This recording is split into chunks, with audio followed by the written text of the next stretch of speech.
We'd like to welcome everybody to the 6th Annual Coca-Cola Texas Ranger Winter Carnival. We're glad you're here on this cold day.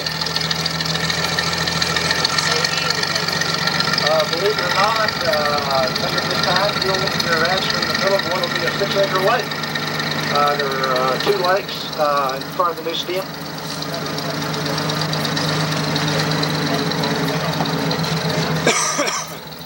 It's been rumored that both lakes will be stocked with fish. We're not sure if that's true or not, whether fishing will be allowed. As we turn and past the stadium, you'll think of the stadium as a big box with the corners cut off. There'll be entrances at each corner, and the corner we just passed, with the big columns in front, is home plate. You're actually down the third baseline.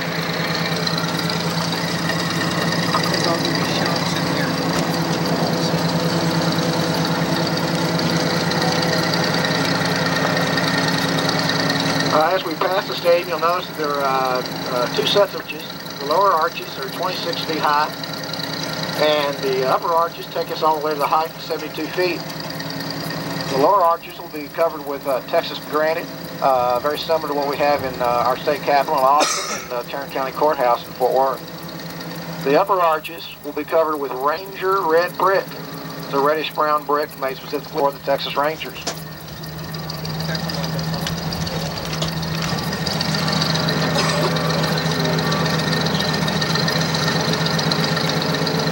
Those steel trusses that you see now that are painted brown in columns will eventually be painted Fenway Park green. If you look real closely, you'll see the curved trusses at the top of the columns with a lot of detail. In the middle, you'll see a Lone Star.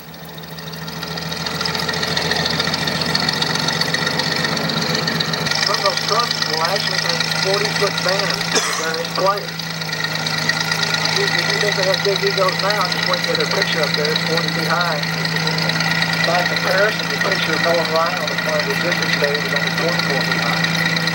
So that's the quite spectacular.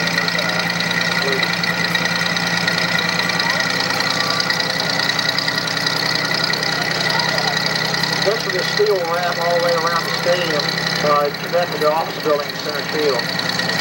Those trusses also form the floor of upper concourse, which wraps the entire stadium. And on a clear day, you'll be able to stand on the upper concourse and see the skylines of downtown Fort Worth and Dallas. We are heading towards the service tunnel, which encircles the entire infield and comes out in the right field corner under Nolan Ryan Expressway. This tunnel is actually large enough for 2 semi-trailers to enter and allow us to service concession stands, clubhouses, and media without any concession. This will also be the entrance for ball players and umpires. Next to the tunnel, you'll notice off to our right and left, there's areas to house the various clubhouses, stadium operation offices, and some storage areas.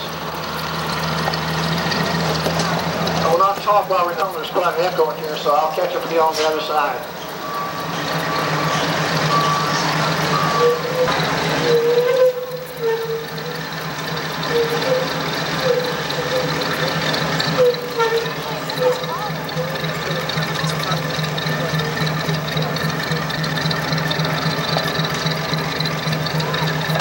We are now entering the ballpark. I'm going to read a few statistics for you because I think they're pretty impressive. The ballpark will have a capacity of approximately 48,100 seats, which is about 5,000 seats larger. One of the interesting things too is you'll notice we have 6,000 to 8,000 seats in the outfield here versus the 18,000 seats in the current stadium, meaning we'll have a lot more seats, quality seating closer to the field. But yet there'll still be seating available at the $4 $2 price level for those fans in the outfield. As we said before, you notice this appears to be a huge box from the outside, quite large on the 17-acre site, but when you come inside, you're looking at pretty much a circle that appears to be fairly small, and of course there's a purpose behind that.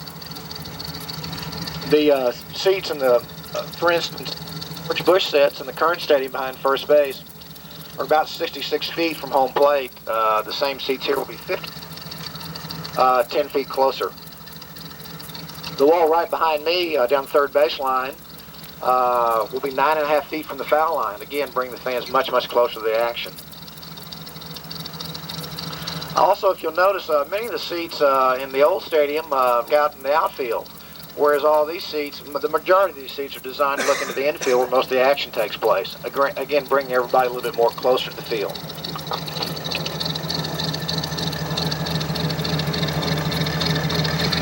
Home plate is directly under that large crane to our right. If you can look behind home plate near one of the entrance tunnels, you'll see a blue toolbox up there, I believe. And if we use that as our frame of reference, I'll give you an idea of what the construction, how that takes place.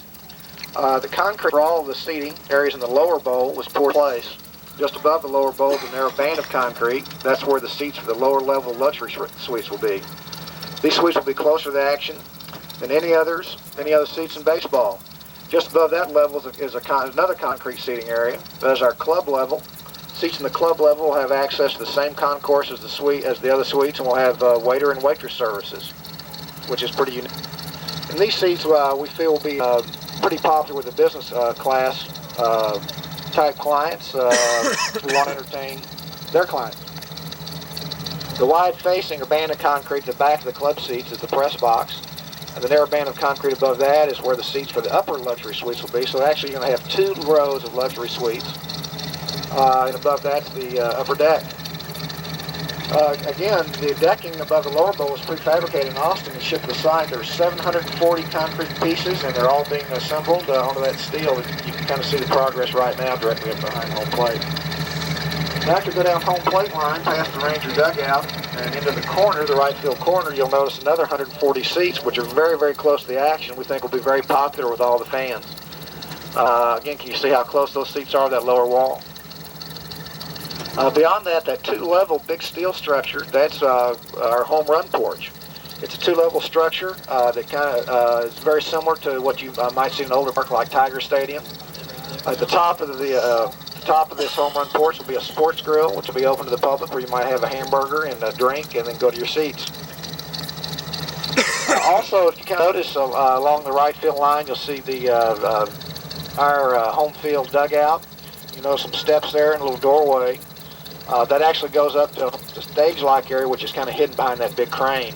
There's also another one over here in the left field, maybe a little bit easier to see.